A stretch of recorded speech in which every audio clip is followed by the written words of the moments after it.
Hello everyone, welcomes to all in Khan's academy. आज का जो हमारा वीडियो है वो हेल्पफुल साबित होने वाला है उन लोगों के लिए जो अभी तक अपने कॉलेज लाइफ के अंदर हैं, यूनिवर्सिटी का एग्जाम देने वाले हैं, first year, second year, third year and fourth year, है ना। जो लोग पास आउट हो चुके हैं उन लोगों के लिए इस वीडियो को इतना फायदा नहीं मिलने वाला है। हाँ, लेकिन वो अपने जूनियर्स से इनको शेयर जरूर कर सकते हैं ताकि उनको इसका फायदा जरूर मिल सके। ठीक है, तो जो लोग पास आउट हो चुके हैं वो इसे फॉरवर्ड करते हैं अपने जूनियर्स की तरफ, तो उनको काफी मदद मिलेगी और वो आपके थैंकफुल होंगे कि आपने उनको एक ऐसा वीडियो भेजा जो कि बहुत इंपॉर्टेंट है उनके कॉलेज लाइफ के अंदर।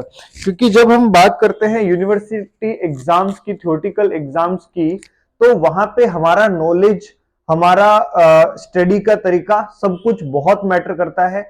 लेकिन उससे ज्यादा इंपॉर्टेंट और जो मैटर करता है वो ये बात इंपॉर्टेंस रखती है कि आप उस आंसर को, वो पढ़े हुए मैटर को आप किस तरह से रिप्रेजेंट करते हैं, है ना। एक तरह से आंसर राइटिंग ही तो है, तो आपका नॉलेज तो है, सबको लोगों के पास नॉलेज है, बहुत कुछ पढ़ा है आप लोगों ने साल भर में, लेकिन आप उससे किस तरह से डिलीवर्ड करते हो, कितनी क्वांटिटी लिखते हो, कितने पॉइंट्स लिखते हो, कितने इंपॉर्टेंट पॉइंट्स लिखते हो, वो बहुत इंपॉर्टेंट है। क्योंकि थ्योरी एग्जाम में हम लोगों ने आज तक सिर्फ यही सुना है कि भैया पेपर भर के आ जाओ, पेजेस भर के आ जाओ, 40 पेजेस की कॉपी भर के आ जाओ, नंबर मिल जाएंगे। ठीक है, पहले जमाना था जब कभी एक्स्ट्रा कॉपीज भी मिला करती थी, एक्स्ट्रा सीट्स मिला करती थी, तो हम लोग भाई साहब इतना लिखते थे जिसकी कोई लिमिट ही नहीं होती थी।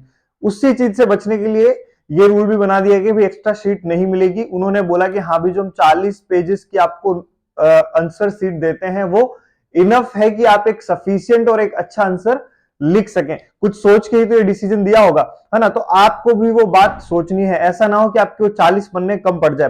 ठीक है, हमको भी हमारे सीनियर्स या जो आसपास के लोग थे वो यही बोला करते थे कि भाई यूनिवर्सिटी एग्जाम है, पेजेस भर दो और पास हो जाओगे, और उनकी बात सही भी है। लेकिन हाँ, ये मत भूलो, आप पेजेस भर के सिर्फ पास हो सकते हो लेकिन अच्छे मार्क्स स्कोर नहीं कर सकते। तो आप डिजर्व करते हैं, अगर आप पढ़ते हैं तो आप अच्छे मार्क्स डिजर्व करते हैं। तो सिर्फ पास होने का ना सोचे, मार्क्स स्कोर करने का सोचे। अपनी कॉपी इस तरह से लिखे कि देखने वाले का ना एक तरह से मन ऐसे खुश हो जाए कि हाँ यार क्या लिखा है ना। फेल तो वो वैसे भी नहीं करेगा, अगर वो आपकी नोटबुक से, वो सॉरी आपकी अगर आंसर शीट से खुश हो गया ना, तो आपको फेल तो वैसे भी नहीं करने वाला है ना। और इसका मतलब ये भी नहीं है कि सिर्फ आप पढ़ना लिखाई छोड़ करके हाँ अभी पेपर रिप्रेजेंटेशन कर देंगे। पेपर रिप्रेजेंट तब करोगे ना जब कुछ आता होगा, तो पढ़ाई तो करना ही करना है, बट पेपर रिप्रेजेंट कैसे करना है वो मैं आपको कुछ पॉइंट्स बताऊंगा।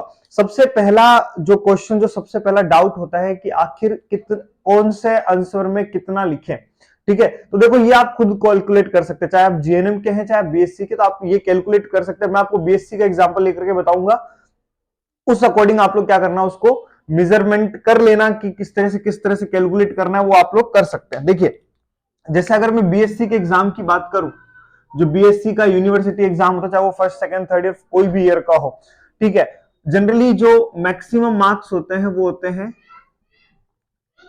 80। अब इस 80 मार्क में 6 और 7 क्वेश्चंस आते हैं, 6 या फिर 7 क्वेश्चन आते हैं, जिसमें से आपको 5 अटेम्प्ट करने होते हैं, और ईच क्वेश्चन कंटेन करता है 16 मार्क, है ना।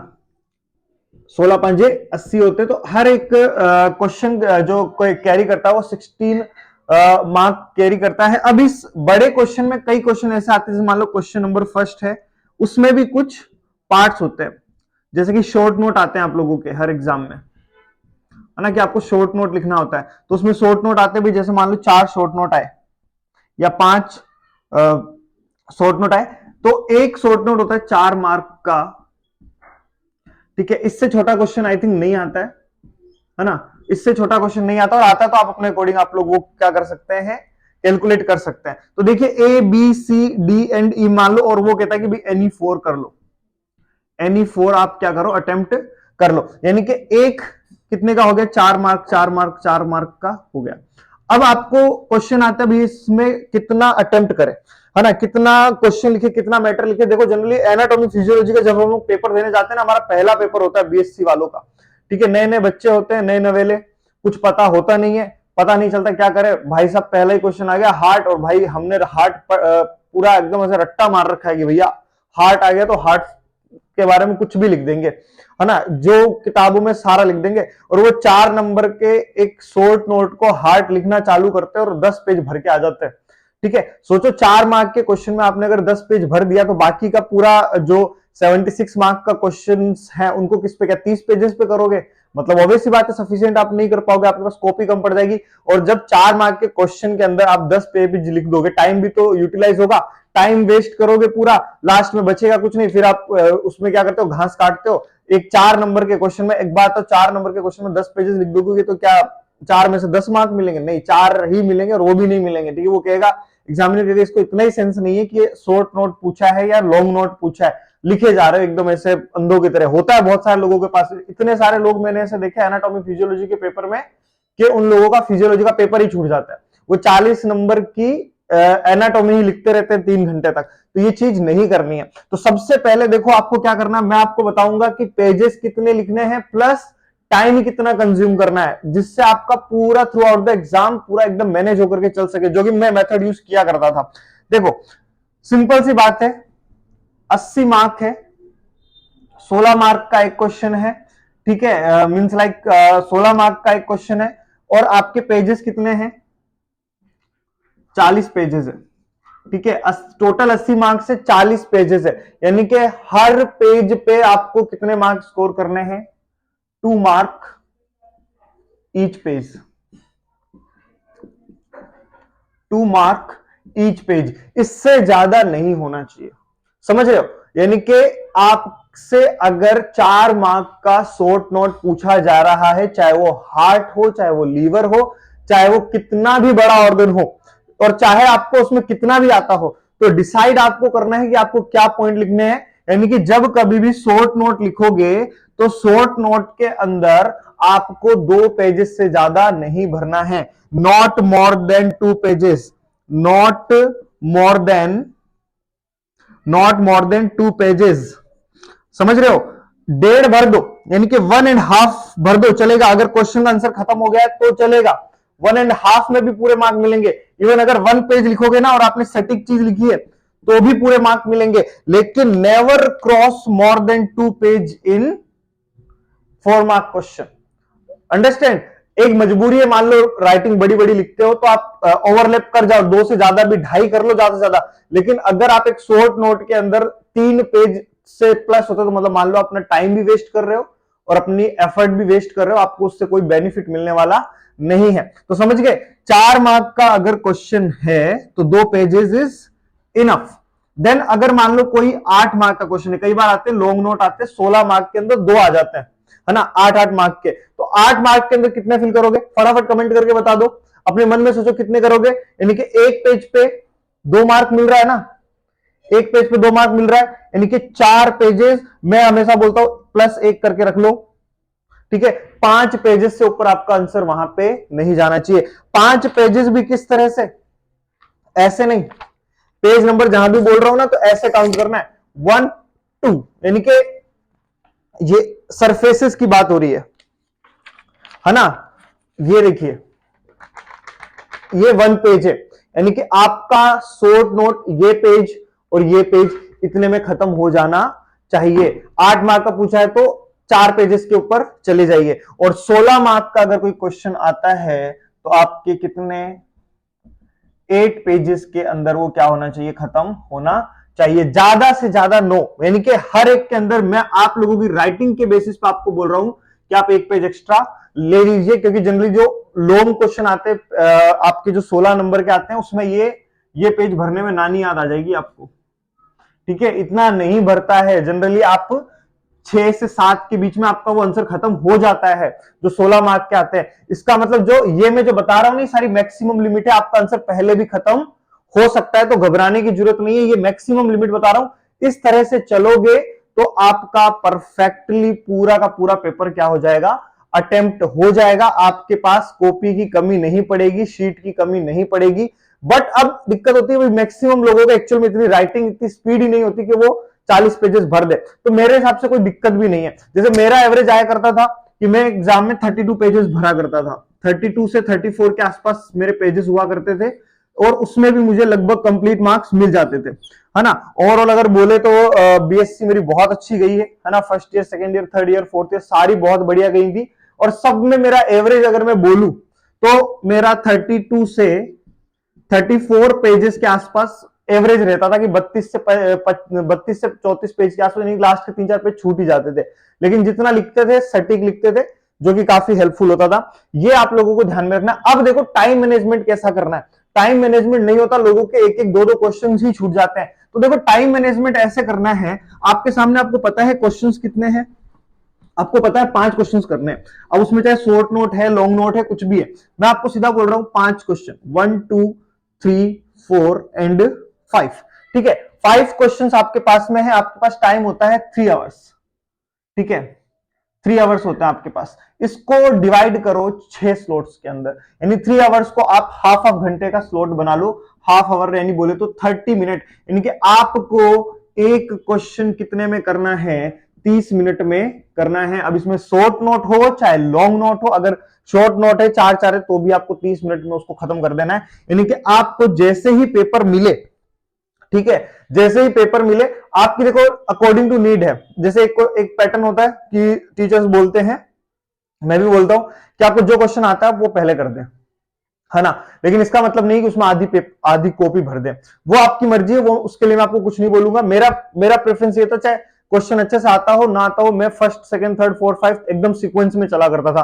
वो आपकी चॉइस है, आप कहां से चलना चाहते हो, आपकी मर्जी है। तो जैसे ही आप पेपर पढ़ो, आपने क्वेश्चन का सीक्वेंस डिसाइड कर लिया कि हाँ मैं ये फर्स्ट नंबर पे ये करूंगा, सेकंड पे ये करूंगा, थर्ड पे ये करूंगा, फोर्थ पे करूंगा और फिफ्थ पे करूंगा, हर उसके आगे टाइमिंग डाल दो। जैसे मान लो आपका एग्जाम स्टार्ट होता है 9 बजे, मान लो आपका एग्जाम शुरू होता है सुबह 9 बजे, तो आप ऐसे टाइमिंग डाल दो। देखो 15 मिनट तो वो सारी फॉर्मेलिटी करने के लिए, पेज भरना, कॉपी भरना, साइन वाइन, उसके लिए 15 मिनट निकाल लो। और या फिर पहला क्वेश्चन है तो उसको, तो पेपर आपका मान लो आपने स्टार्ट कर दिया 9:15 पे, ठीक है, तो आपका पहला क्वेश्चन में थोड़ा टाइम भी ले सकते हो, क्योंकि हाथ में रिदम बनने में टाइम लगता है थोड़ा, तो आपका ऐसे आंसर ऐसे डाल दो कि 9:45 पे मेरा पहला क्वेश्चन कंप्लीट होना चाहिए।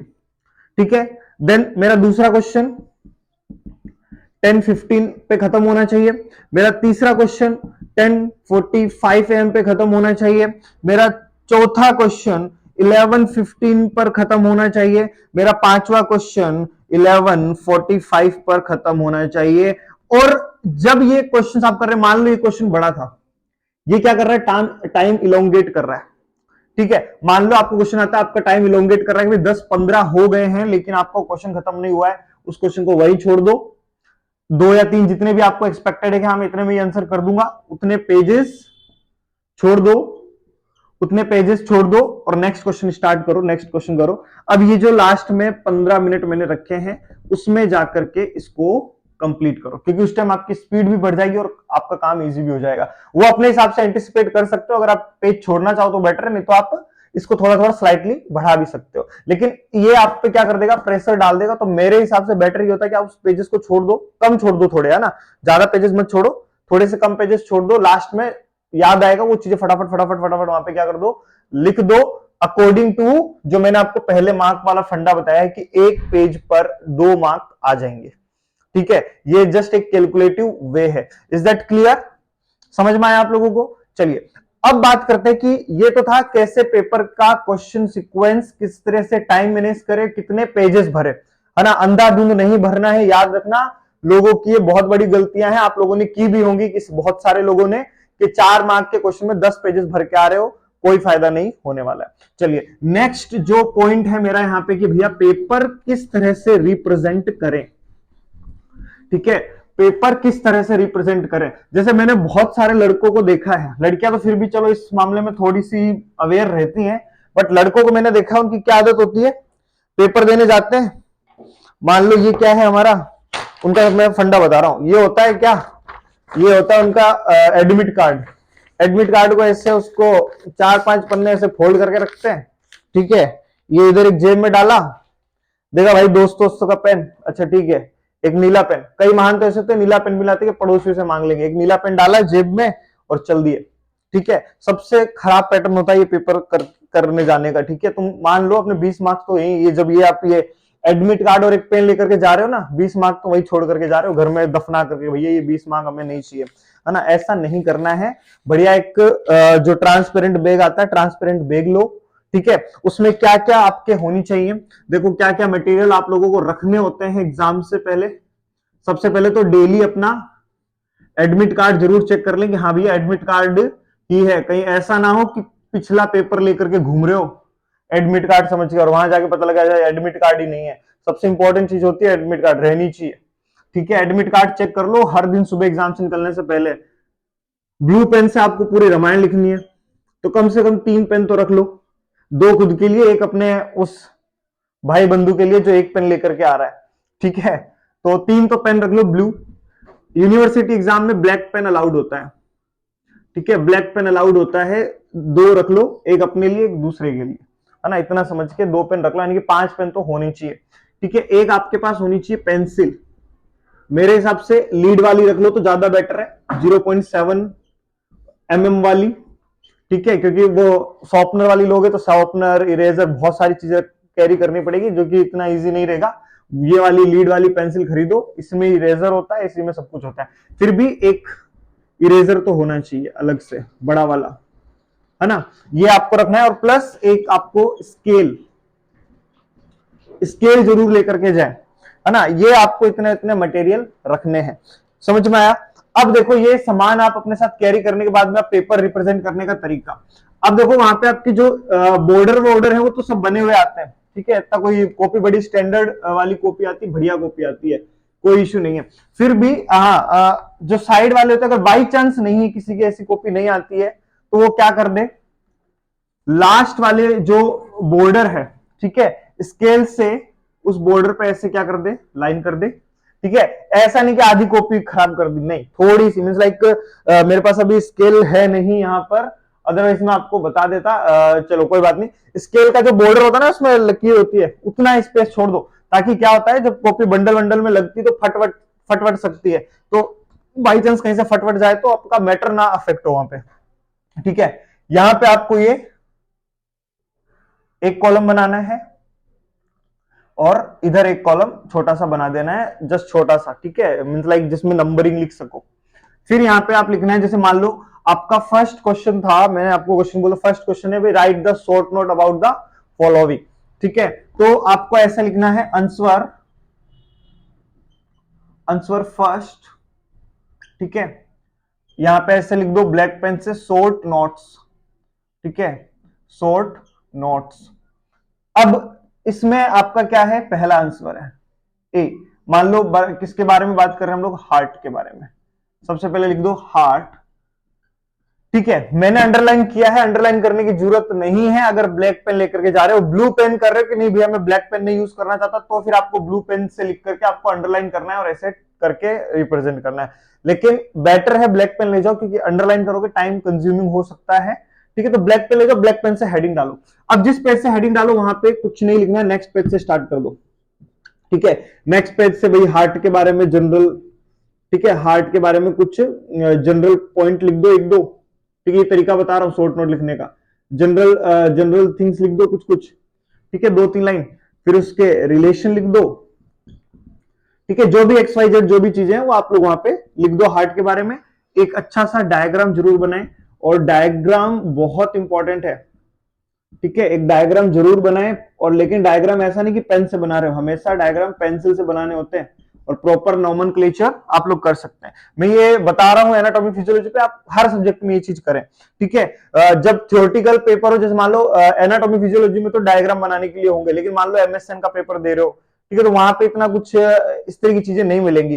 तो ट्राई करो जो फ्लो चार्ट होता है ना उसमें समझाने की कोशिश करो। जैसे मान लो नेक्रोसिस आ गया, तो नेक्रोसिस की पूरी प्रोसेस को आप एक चार्ट के फॉर्म में बता सकते हैं। कैंसर आ गया, कैंसर के पैथोफिजियोलॉजी को चार्ट के फॉर्म में बता सकते हो, वो ट्राई करो, ठीक है। जितना डायग्रामेटिक रिप्रेजेंटेशन करोगे उतना अच्छा होगा। मान लो कोई क्लासिफिकेशन है तो सिंपल क्लासिफिकेशन बनाने से अच्छा तो ऐसे लिख दो कि भैया आपके जो मान लो कोई भी मान लो हाइपोक्सिया बताया, मैंने बता दिया भाई हाइपोक्सिया के टाइप कितना, तो ऐसे डायग्रामेटिक वे में बता सकते हो कि भैया हाइपोक्सिया यहाँ पे 4 टाइप का क्या होता है, हाइपोक्सिया होता है, जैसे कि स्टेगनेंट हाइपोक्सिया, ठीक है, स्टेगनेंट हाइपोक्सिया, उसको ऐसे बॉक्स में बंद कर दो।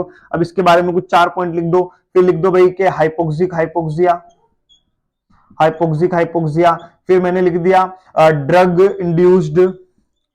इंड्यूस्ड हाइपोक्सिया, फिर एक लिख दिया मैंने साइटोटॉक्सिक हाइपोक्सिया। तो ऐसे करके डायग्रामेटिक वे के अंदर सुंदर रिप्रेजेंटेशन करके आप लोग क्या कर सकते हैं, अपना आंसर राइटिंग कर सकते हैं। अब देखो मान लो ये एक लॉन्ग क्वेश्चन था, ठीक है, आपने क्या कर दिया, हार्ट कंप्लीट कर दिया, तो क्या करना है आपको, जब भी शॉर्ट नोट कंप्लीट करो एक बड़े पोर्शन का, तो आपको उसे क्या करना है, सिंगल लाइन से यहां से यहां तक एक सिंगल लाइन से उसको क्या कर देना है, क्लोज कर देना है।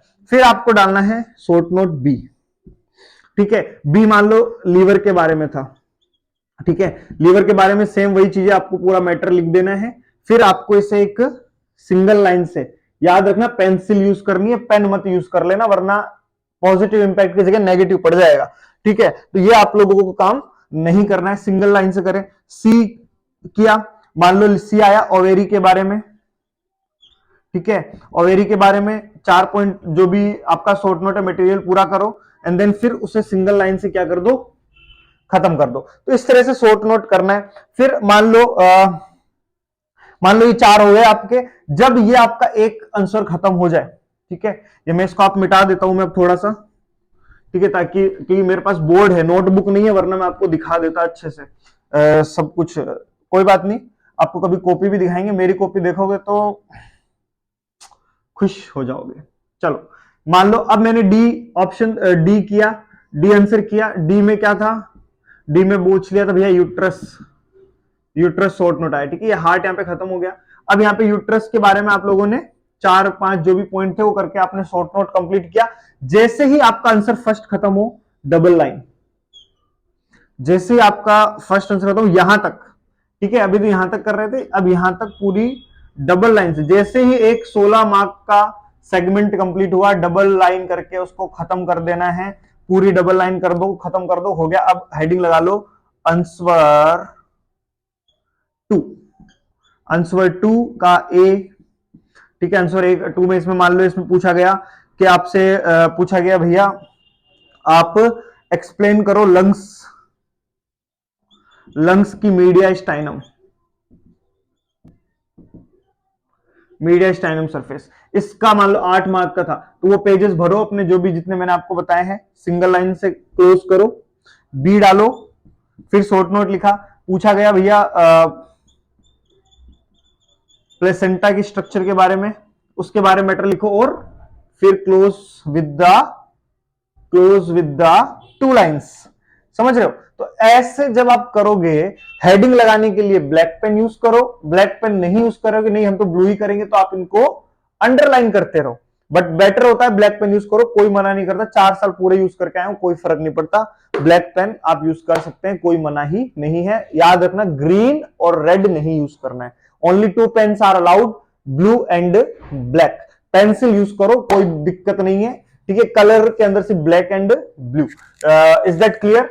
आई होप आप लोगों को ये चीजें समझ में आई होंगी, किस तरह से पेपर रिप्रेजेंट करना है। इस तरह से करके आओगे ना, जहां 50 मार्क आने होंगे ना, वहां 70 कोई नहीं रोक सकता, ठीक है, क्योंकि आपकी कॉपी इतनी सुंदर है। जैसे मैं फॉर एग्जांपल मैं आपको बताऊं, पैथोफिजियोलॉजी आपका एक 40 मार्क का पेपर होता है ना, राजस्थान आरयूएचएस के अंदर, तो 40 मार्क का पेपर होता है। तो उसमें बड़ा ऐसे चैलेंजिंग होता है कि भैया मार्क्स स्कोर करके बताओ तो माने, ठीक है, क्योंकि उसमें 40 में से लोगों के 25, 26, 27, 28 सही आते थे। मेरे उस पेपर में 10-10 मार्क के 4 क्वेश्चन आए थे, ठीक है, 40 मार्क के 4 क्वेश्चन आए थे, मैंने चारों अटेम्प्ट किए, अच्छे से अटेम्प्ट किए। जस्ट इमेजिन कितने नंबर दिएंगे, ठीक है, आप लोगों को पता है वो सगुन के तौर पे कुछ तो कट करता ही करता है। तो मेरे 40 में से 36 मार्क आए, मतलब समझ सकते हो हर क्वेश्चन में एक एक कट किया, वो भी उसकी मर्जी थी, उसको कुछ कोई बोल नहीं सकता इस चीज के लिए, बट 40 में से 36 मैंने स्कोर किया। साइकोलॉजी, ठीक है, साइकोलॉजी की अगर हम बात करें, साइकोलॉजी मेरा फेवरेट सब्जेक्ट था, 80 नंबर का पेपर था, 5 क्वेश्चन किए, 5 में से वो कितने देता है, जनरली यही होता है उनका प्रेफरेंस, 16 में से कितने मार्क्स देता है, 16 में से 14 आप अगर स्कोर कर लेते हो, मींस लाइक आपने बहुत अच्छा आंसर लिखा है, ठीक है।